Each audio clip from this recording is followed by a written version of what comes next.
Welcome to This Explainer. I am absolutely thrilled to have you here today. Okay, to kick things off, I want you to do something super simple for me. Wherever you are sitting or standing right now, just take a second and look closely at the everyday objects around you. Look at the device you're holding, the desk you might be leaning on, your coffee cup, or hey, even just your own hands. We interact with all of this stuff constantly, right? Every single day, without giving it a second thought. But today, we're stripping it all back. We are going completely back to basics to understand the very fabric of our reality. So let me pose this direct question to you. What are books, water, and the air you're breathing actually made of? I know, it seems like a deceptively simple question, right? But getting to the scientific root of this is honestly the master key to understanding our entire physical universe. We're going to explore the fundamental concept that ties all of these incredibly different things together. Here is our roadmap for the journey today. 1. Meet your physical world. 2. What exactly is matter? 3. The three states. 4. When matter changes form. And finally, number 5, we'll test your knowledge. All right, jumping right into section 1, meet your physical world. And I have to mention, we're using a genuinely brilliant curriculum for this, developed by Mr. Shayan Ahmed, who is actually the world's youngest AI educational content developer. Think about the wild variety of things you interact with from the moment you wake up. You've got your own physical body, you've got your toys, your tools, your books, the water you drink, and that completely invisible air you breathe. They all look wildly different, they feel different, and they act differently. Yet, and here's the crazy part, every single physical thing you interact with falls perfectly under one massive, universal umbrella category. Which leads us straight into section 2, what exactly is matter? Okay, this is the absolute golden rule right here. Matter is quite literally everything around us that has mass, meaning, it has weight and takes up space. If an object passes this simple two-part test, it has mass and occupies space, boom, it is definitively matter. A pencil, the chair you're on, the water in your glass, and yes, absolutely, the invisible air filling your room. They all have mass, and they all take up physical space in the universe. Now, the contrast here is super fascinating. Sometimes it's actually easier to understand what something is by looking at what it isn't. So we already established pencils, chairs, water, and air are matter. But what about light and sound? You experience them every single day. They are very real, very powerful, but they are absolutely not matter. Why? Well, because neither light nor sound has mass, and neither of them takes up physical space. They don't fill up a box. It's a really brilliant distinction to keep in your back pocket. All right, let's move into section 3, the three states.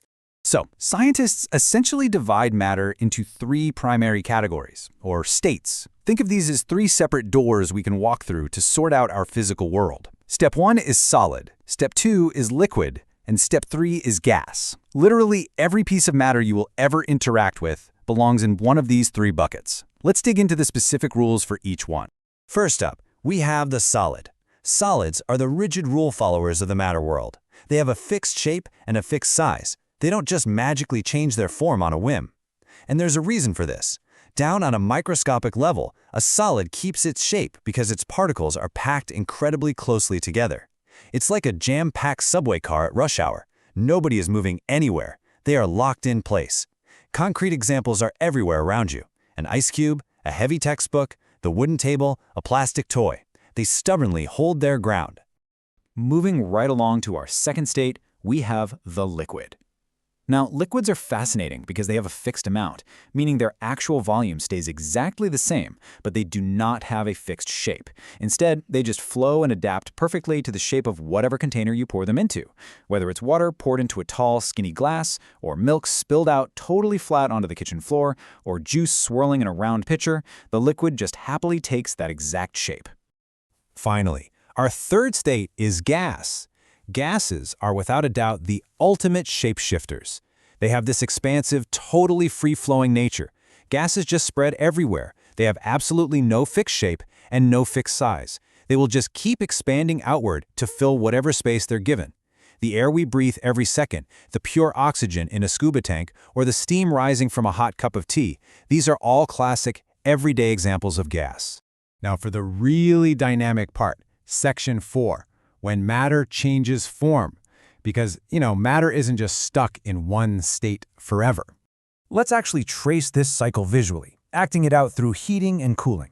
Say we start with solid ice. Add a little heat, and that triggers melting, turning it into liquid water.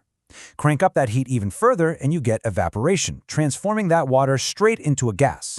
But here is the magic. This process is entirely reversible. Cooling that gas down causes condensation, changing it right back into liquid water. And finally, if we toss that water in the freezer, we hit freezing, and we are right back to solid ice. The matter didn't just vanish into thin air, it just continuously changed its costume. All right, Section 5, test your knowledge. It is time for a fast-paced, interactive challenge to see if you can lock in everything we just talked about. Question number 1, coming at you. Is air matter? Run it through our golden two-part rule in your head. I'll give you a second.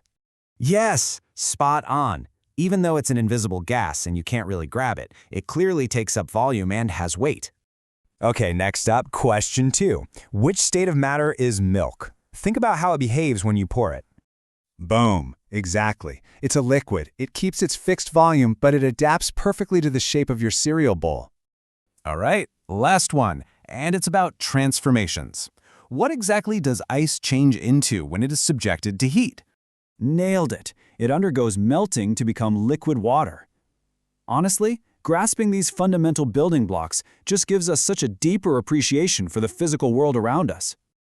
So, to quickly summarize our core takeaways today, matter is literally everything around us that has mass and takes up space. It exists primarily in 3 main states: solid, liquid, and gas, and it has the incredibly cool ability to change forms just through heating and cooling. I want to leave you with the inspiring sign-off directly from our brilliant young source creator, Mr. Mohammed Shayan Ahmed. Keep learning, keep exploring, and keep using technology for education. But before I let you go, I want to leave you with one final, slightly provocative thought to chew on.